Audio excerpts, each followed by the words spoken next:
Blaming their bigger pant size on the Big Mac. Over the years, a lot of lawsuits have been filed alleging that fast food from McDonald's and other places is responsible for making people obese.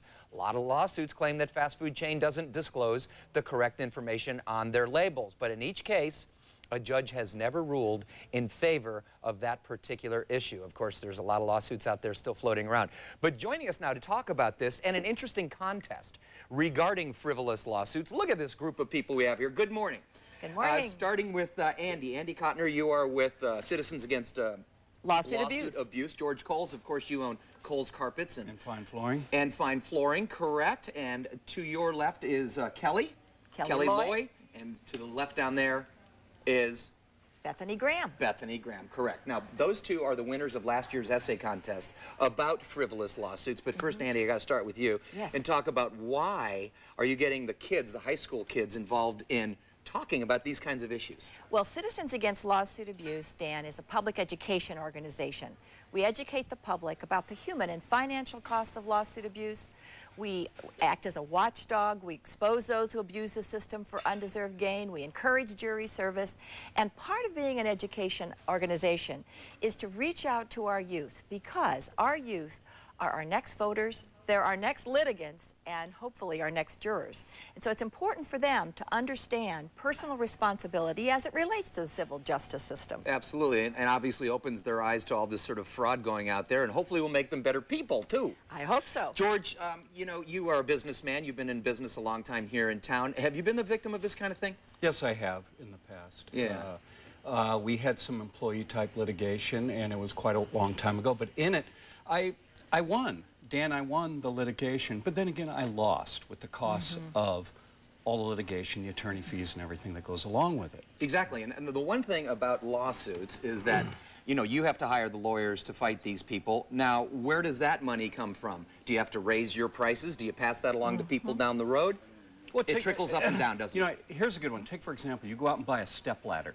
1/3 of the average cost of a stepladder is for the liability penalty or the insurance that the stepladder company has to have because of litigation, frivolous litigation. Oh my gosh, so it really does affect the price of the things we buy out there. Hey, let's talk to the winners, the essay winners down here, and talk about, you know, how did this open up your eyes? And first of all, Kelly, let me ask you, you were the winner, you got $1,000. Yes. You know, and you told me about this thing, this Mickey Mouse thing at Disneyland. Tell us about that. Yeah, well, there was a family up at Disneyland, and Mickey Mouse was undressing backstage, and the grandma says that this was a traumatic experience for her grandchild, and so she's trying to bring up a lawsuit against Disneyland about this. It's just a frivolous situation. It's just ridiculous, isn't it? And you came in 3rd place, and that was a $250 prize, and you certainly have a lot to say about this topic as well. Yeah, it taught me a lot about just the different like things that come in contact with this. Like if one person sues McDonald's for saying having hot coffee, then in the future they won't be able to serve hot coffee to everybody else just because this one person like got burned, or like say like Mickey scared one person, then Disneyland has to pay for that. And everybody else who comes in there in the future will have to pay for that too. Yeah, and who knows, maybe they'll, you know, if they get sued for $100 million, they'll have to pass that cost along to all of us for the tickets of Space Mountain.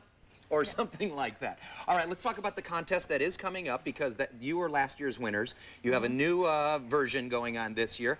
Tell us about how they can get involved. Well, first of all, you can go to our website at www.sdcala.org or call me on the phone, 619-295-6059. We'll get you the information about the essay contest. This year, Dan, the topic is, what is lawsuit abuse and what can you do about it? And it's not that hard. I don't think the kids will complain too much about the hard work. And the deadline is March 3rd. It's a week from today. But there is time, isn't there, to write an essay in 1 week.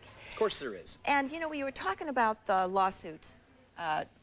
We call it a lawsuit tax, Dan, that's just trickles down to consumers. You know, when Disneyland gets sued or other entities get sued, we the consumers wind up, and the civil justice system is here for justice. It's not about greed.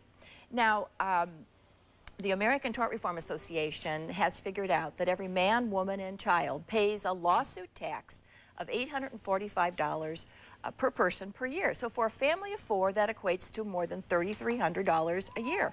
And so I just quickly sketched out some things that you could buy for $3,300. We'd like to get to it, but unfortunately we can't. All right. So, but we do thank you for coming in and talking to us. Students, thank you. Thank you. Thanks for being involved in the process. George? Thank you, Dan. Best of luck. We'll see you later. See you over at the Mexican place in La Jolla, hopefully. And best of luck to you as well. Thank you very much. All right. Okay, we're going to take a break here, and we will be right back, so stick around.